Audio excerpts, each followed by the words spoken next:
ہرقل شاہ روم نے ابو سفیان سے کہا، میں نے تم سے پوچھا تھا کہ اس رسول کے ماننے والے بڑھ رہے ہیں یا گھٹ رہے ہیں؟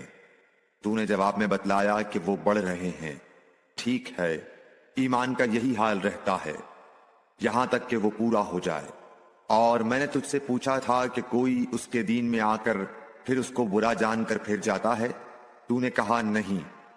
اور ایمان کا یہی حال ہے، جب اس کی خوشی دل میں سما جاتی ہے تو پھر اس کو کوئی برا نہیں سمجھ سکتا۔ حضور اکرم صلی اللہ علیہ وسلم فرماتے تھے، حلال کھلا ہوا ہے اور حرام بھی کھلا ہوا ہے، اور ان دونوں کے درمیان بعض چیزیں شبہ کی ہیں جن کو بہت لوگ نہیں جانتے کہ حلال ہیں یا حرام۔ پھر جو کوئی شبہ کی چیزوں سے بھی بچ گیا اس نے اپنے دین اور عزت کو بچا لیا، اور جو کوئی ان شبہ کی چیزوں میں پڑ گیا اس کی مثال اس چرواہے کی ہے جو شاہی محفوظ چراگاہ کے آس پاس اپنے جانوروں کو چرائے۔ وہ قریب ہے کہ کبھی اس چراگاہ کے اندر گھس جائے اور شاہی مجرم قرار پائے۔ سن لو، ہر بادشاہ کی ایک چراگاہ ہوتی ہے، اللہ کی چراگاہ اس کی زمین پر حرام چیزیں ہیں، پس ان سے بچو۔ اور سن لو، بدن میں ایک گوشت کا ٹکڑا ہے، جب وہ درست ہوگا سارا بدن درست ہوگا، اور جہاں بگڑا سارا بدن بگڑ گیا۔ سن لو، وہ ٹکڑا آدمی کا دل ہے۔ عبد القیس کا وفد جب حضرت صلی اللہ علیہ وسلم کے پاس آیا تو آپ نے پوچھا کہ یہ کون سی قوم کے لوگ ہیں یا یہ وفد کہاں کا ہے؟ انہوں نے کہا کہ ربیعہ خاندان کے لوگ ہیں۔ آپ صلی اللہ علیہ وسلم نے فرمایا، مرحبا اس قوم کو یا اس وفد کو، نہ ذلیل ہونے والے نہ شرمندہ ہونے والے، یعنی ان کا آنا بہت خوب ہے۔ وہ کہنے لگے، اے اللہ کے رسول صلی اللہ علیہ وسلم، ہم آپ کی خدمت میں صرف ان حرمت والے مہینوں میں آ سکتے ہیں، کیونکہ ہمارے اور آپ کے درمیان مضر کے کافروں کا قبیلہ آباد ہے۔ پس آپ ہم کو ایک ایسی قطعی بات بتلا دیجئے جس کی خبر ہم اپنے پچھلے لوگوں کو بھی کر دیں جو یہاں نہیں آئے، اور اس پر عمل درآمد کر کے ہم جنت میں داخل ہو جائیں۔ اور انہوں نے آپ سے اپنے برتنوں کے بارے میں بھی پوچھا۔ آپ صلی اللہ علیہ وسلم نے ان کو 4 باتوں کا حکم اور 4 قسم کے برتنوں کو استعمال میں لانے سے منع فرمایا۔ ان کو حکم دیا کہ ایک اکیلے خدا پر ایمان لاؤ۔ پھر آپ صلی اللہ علیہ وسلم نے پوچھا کہ جانتے ہو ایک اکیلے اللہ پر ایمان لانے کا مطلب کیا ہے؟ انہوں نے کہا کہ اللہ اور اس کے رسول ہی کو معلوم ہے۔ آپ نے فرمایا کہ اس بات کی گواہی دینا کہ اللہ کے سوا کوئی معبود نہیں، اور یہ حضرت محمد صلی اللہ علیہ وسلم اس کے سچے رسول ہیں، اور نماز قائم کرنا اور زکوٰۃ ادا کرنا اور رمضان کے روزے رکھنا، اور مال غنیمت سے جو ملے اس کا 5واں حصہ مسلمانوں کے بیت المال میں داخل کرنا، اور 4 برتنوں کے استعمال سے آپ صلی اللہ علیہ وسلم نے ان کو منع فرمایا، سبز لاکھی مرتبان سے اور کدو کے بنائے ہوئے برتن سے، لکڑی کے کھودے ہوئے برتن سے اور روغنی برتن سے، اور فرمایا کہ ان باتوں کو حفظ کر لو اور ان لوگوں کو بھی بتلا دینا جو تم سے پیچھے ہیں اور یہاں نہیں آئے ہیں۔ حضرت صلی اللہ علیہ وسلم نے فرمایا، عمل نیت ہی سے صحیح ہوتے ہیں یا نیت ہی کے مطابق ان کو بدلہ ملتا ہے، اور ہر آدمی کو وہی ملے گا جو نیت کرے گا۔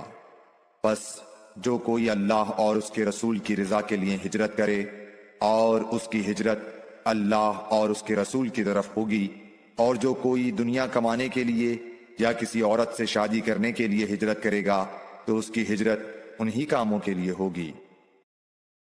حضرت صلی اللہ علیہ وسلم نے فرمایا، جب آدمی ثواب کی نیت سے اپنے اہل و عیال پر خرچ کرے پس وہ بھی اس کے لیے صدقہ ہے۔ حضرت صلی اللہ علیہ وسلم نے فرمایا، بے شک تو جو کچھ خرچ کرے اور اس سے تیری نیت اللہ کی رضا حاصل کرنی ہو تو تجھ کو اس کا ثواب ملے گا، یہاں تک کہ اس پر بھی جو تو اپنی بیوی کے منہ میں ڈالے۔ جریر بن عبداللہ رضی اللہ تعالی عنہ نے کہا کہ حضرت صلی اللہ علیہ وسلم سے میں نے نماز قائم کرنے اور زکوٰۃ ادا کرنے اور ہر مسلمان کی خیر خواہی کرنے پر بیعت کی۔ جس دن مغیرہ بن شعبہ حاکم کوفہ کا انتقال ہوا تو جریر بن عبداللہ رضی اللہ تعالی عنہ خطبے کے لیے کھڑے ہوئے اور اللہ کی تعریف اور خوبی بیان کی اور کہا، تم کو اکیلے اللہ کا ڈر رکھنا چاہیے، اس کا کوئی شریک نہیں، اور تحمل اور اطمینان سے رہنا چاہیے اس وقت تک کہ کوئی دوسرا حاکم تمہارے اوپر آئے، اور وہ ابھی آنے والا ہے۔ پھر فرمایا کہ اپنے مرنے والے حاکم کے لیے دعائے مغفرت کرو، کیونکہ وہ مغیرہ بھی معافی کو پسند کرتا تھا۔ پھر کہا کہ اس کے بعد تم کو معلوم ہونا چاہیے کہ میں ایک دفعہ حضرت صلی اللہ علیہ وسلم کے پاس آیا اور میں نے عرض کیا کہ میں آپ سے اسلام پر بیعت کرتا ہوں۔ آپ نے مجھ سے ہر مسلمان کی خیر خواہی کے لیے شرط کی، پس میں نے اس شرط پر آپ سے بیعت کر لی۔ پس اس مسجد کے رب کی قسم کہ میں تمہارا خیر خواہ ہوں۔ پھر استغفار کیا اور ممبر سے اتر آئے۔ ایک بار حضرت صلی اللہ علیہ وسلم لوگوں میں بیٹھے ہوئے ان سے باتیں کر رہے تھے، اتنے میں ایک دیہاتی آپ کے پاس آیا اور پوچھنے لگا کہ قیامت کب آئے گی۔ آپ صلی اللہ علیہ وسلم اپنی گفتگو میں مصروف رہے۔ بعض لوگ جو مجلس میں تھے کہنے لگے، آپ صلی اللہ علیہ وسلم نے دیہاتی کی بات سنی لیکن پسند نہیں کی، اور بعض کہنے لگے کہ نہیں، بلکہ آپ نے اس کی بات سنی ہی نہیں۔ جب آپ اپنی باتیں پوری کر چکے تو میں سمجھتا ہوں کہ آپ صلی اللہ علیہ وسلم نے یوں فرمایا، وہ قیامت کے بارے میں پوچھنے والا کہاں گیا؟ اس دیہاتی نے کہا، حضور میں موجود ہوں۔